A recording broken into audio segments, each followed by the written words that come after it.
Welcome back to another Money Mondays, y'all. It's your girl Rochelle, and I'm joined by my boo thing, Micah. Say hey, boo.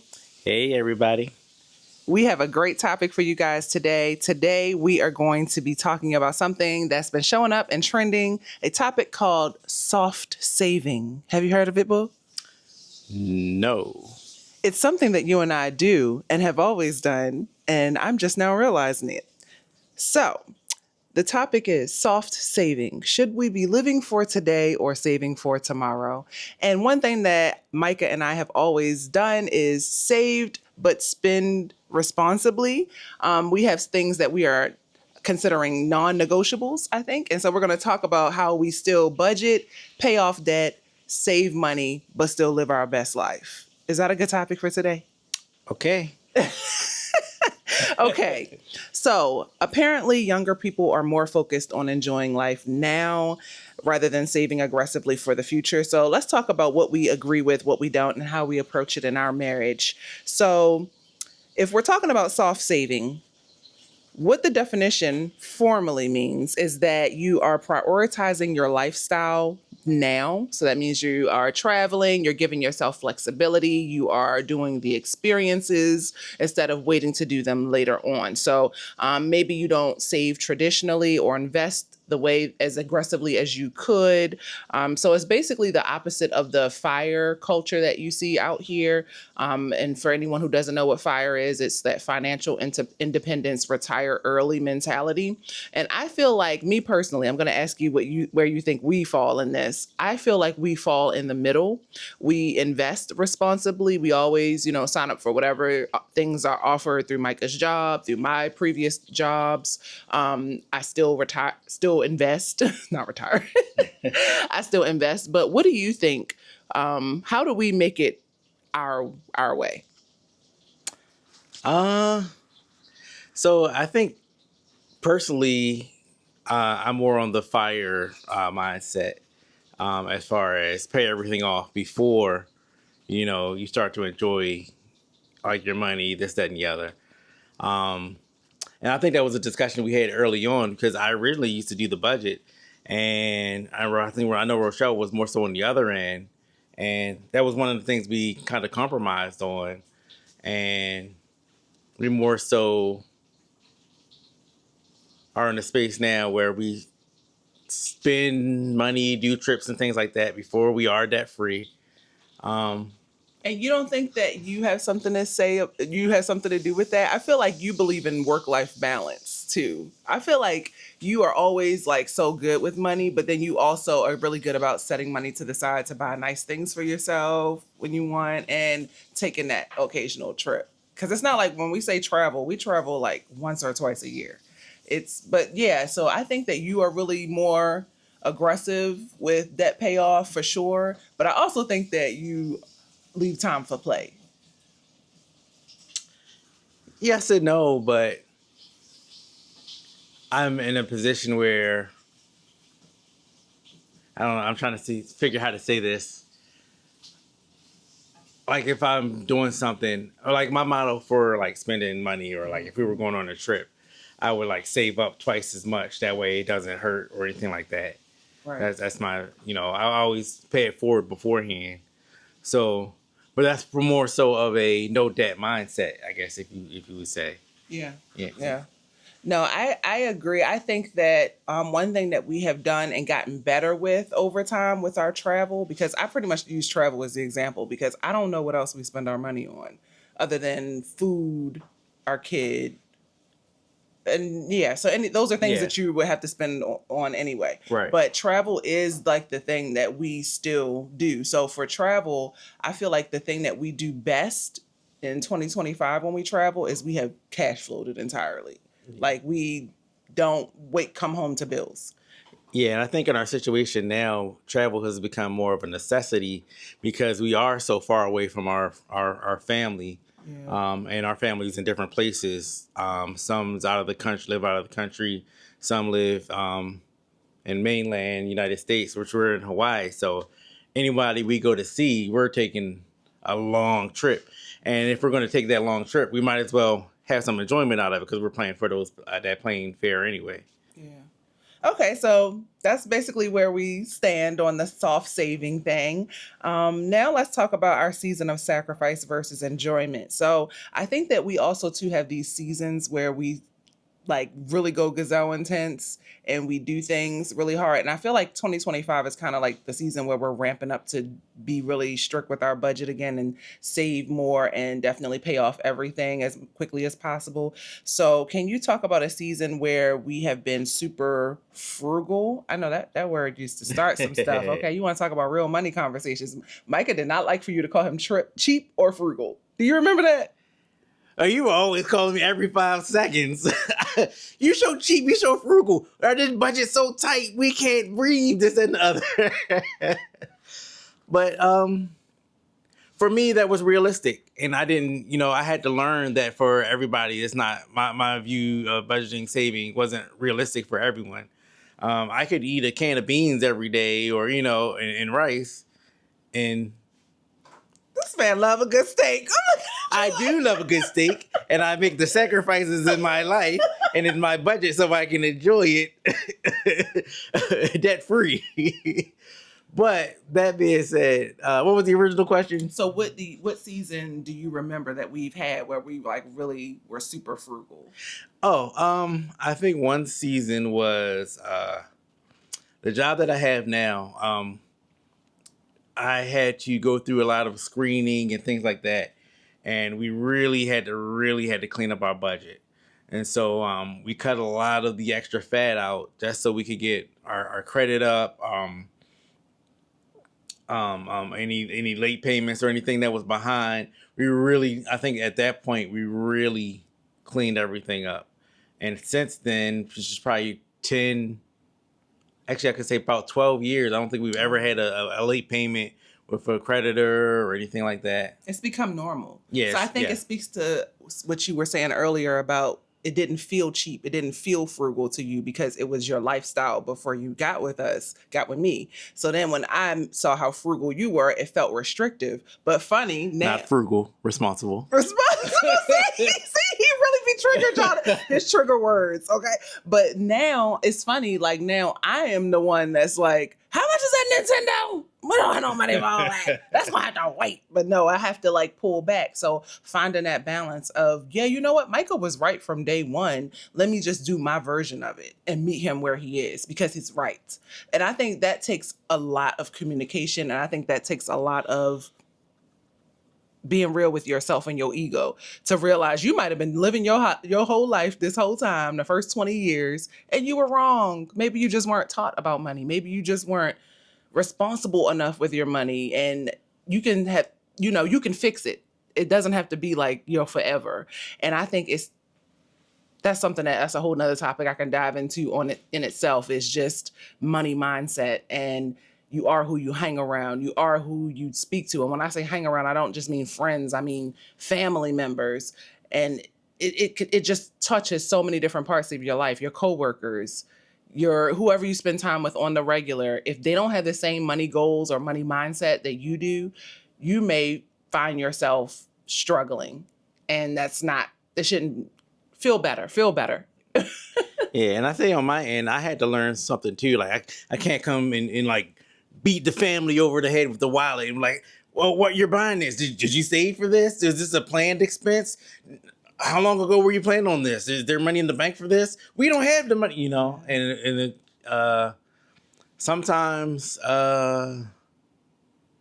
pedicures, people need pedicures and stuff like that, and it was like, well, where's the pedicure budget? And it was like, well, every other so-and-so I get a pedicure.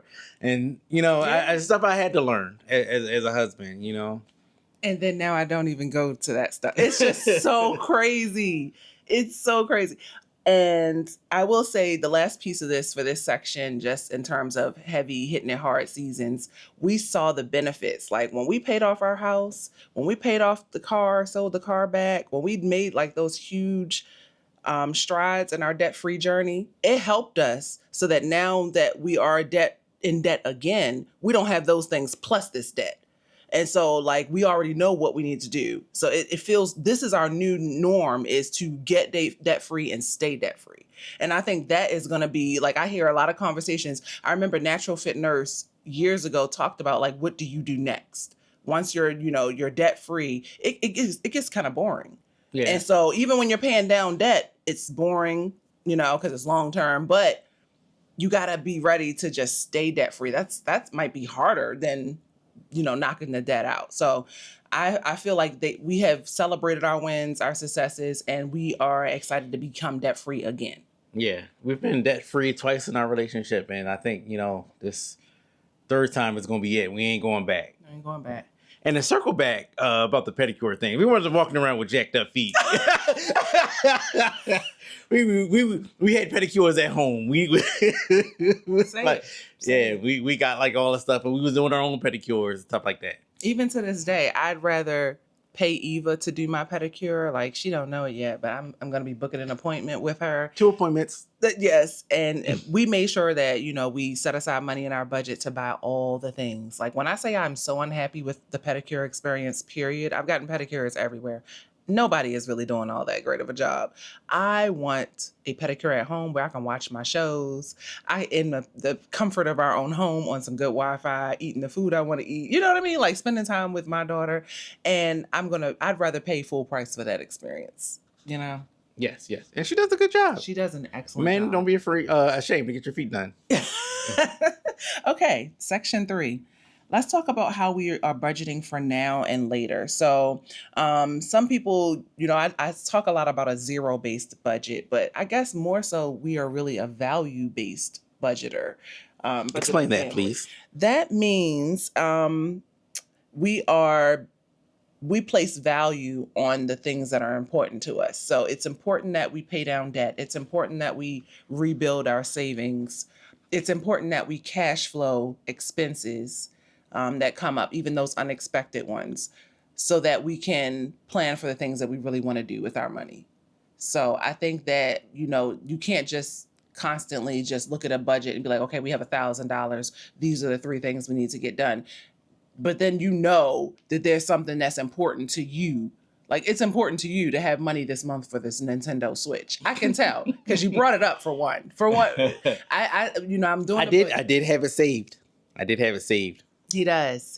But, I don't want him to have to use his savings if we don't have to. If it's something we can cash flow, and it's his 25-year anniversary of being, in the workforce, we can do that for him.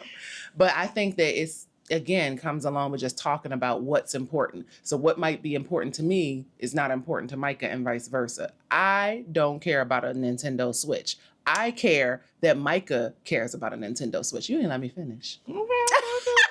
Okay, I hear you.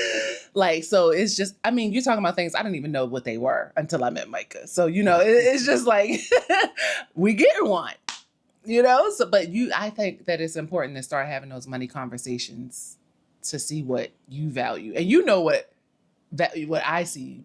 What do you think is something that's important to me? It changed. I know, right? I'm switching up on you, shorty.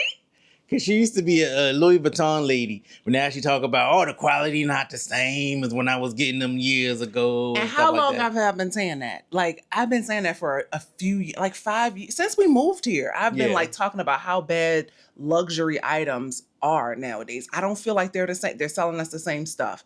And now look, it's all this stuff in the news about all these Birkin bags and Hermes and Gucci and Louis. And I'm just like, see, I knew, again, when you buy these things yourself, you get to have your own experience with them. You don't have to wait for someone else to tell you how good or bad something is. So, value-based budgeting is important, I think. Yeah. And I never did answer the question what Rochelle values right now, and I think it's Eva. She values our daughter. Yeah. I don't play about her. If I had to pick, it's her.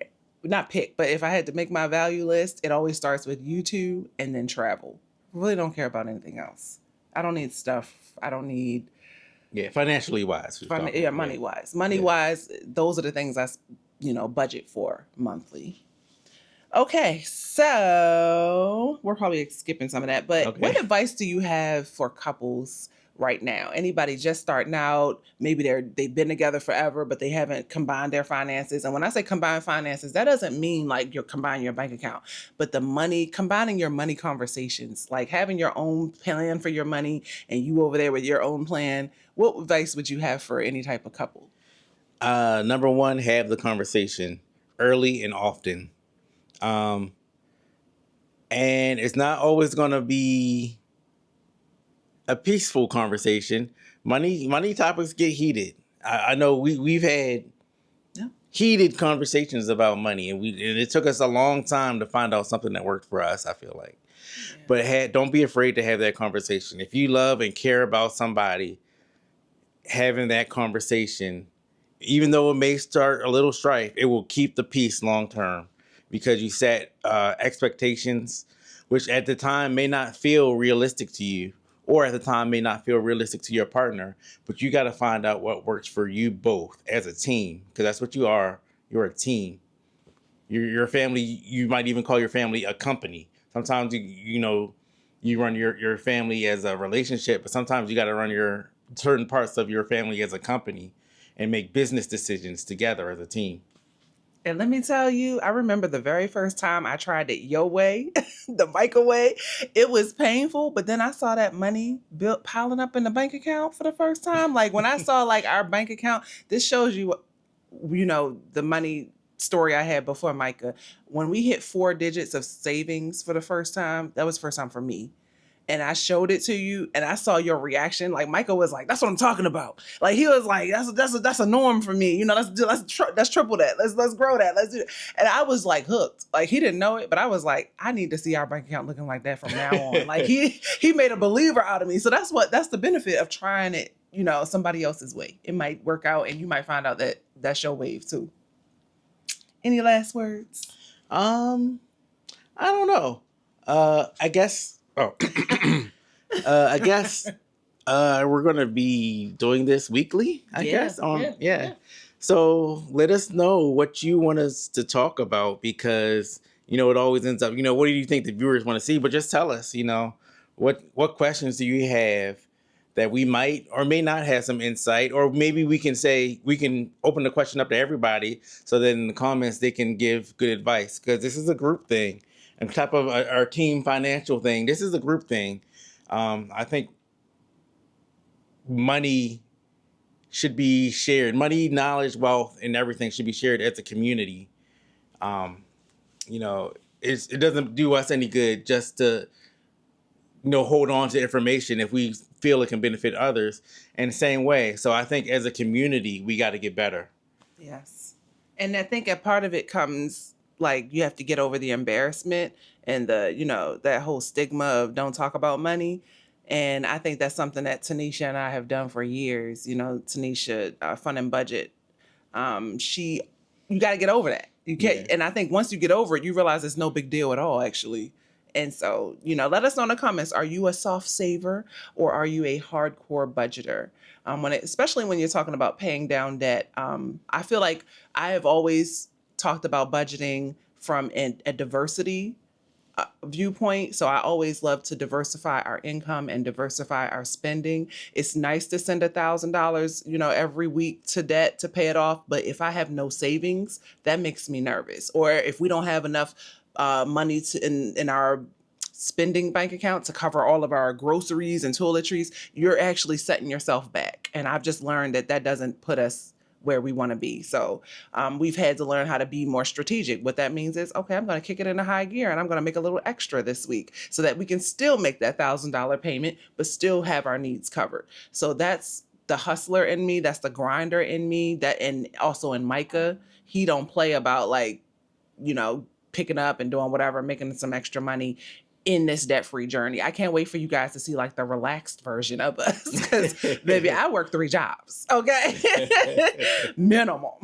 But I have found what works for us for me personally, is to do the 3 jobs in a part-time fashion versus, 2 full-time jobs or, things. So you have to find what works for you and your lifestyle. And that makes me a present mom and a present wife. Yes, I'm tired, but I'm home based. I can, be here with our daughter, keep her homeschooling, make sure she's good medically. And that's what's important to me. I like being able to line my schedule up so that I can see Micah, and so that means I got to be off on weekends because that's when Micah is off. And that's, making time for these money conversations like this. Right. And hopefully comment as well so we can get some engagement and we can get some income off of this. It is what it is, You'd be so tickled. Micah be like, oh, we made some money off of that video. He loved it. So thank y'all for rocking with us. Thank you for returning to Money Mondays. And I hope you enjoyed this video. Thank you. Peace, love, and budgets.